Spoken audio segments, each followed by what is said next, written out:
How to use Mailchimp on Instagram. You can do this in 7 steps. 1.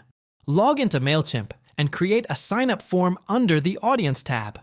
This will allow people to subscribe via Instagram. 2.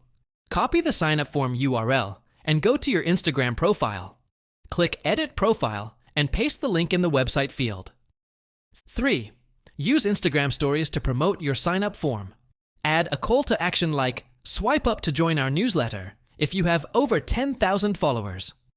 Create posts encouraging followers to sign up. Share the benefits of subscribing and mention the link in your bio. 5.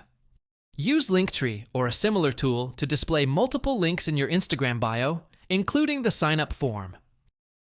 6. Run Instagram ads promoting your Mailchimp list.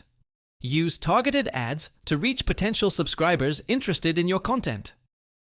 7. Track signups in Mailchimp under Audience to see how many people are joining through Instagram.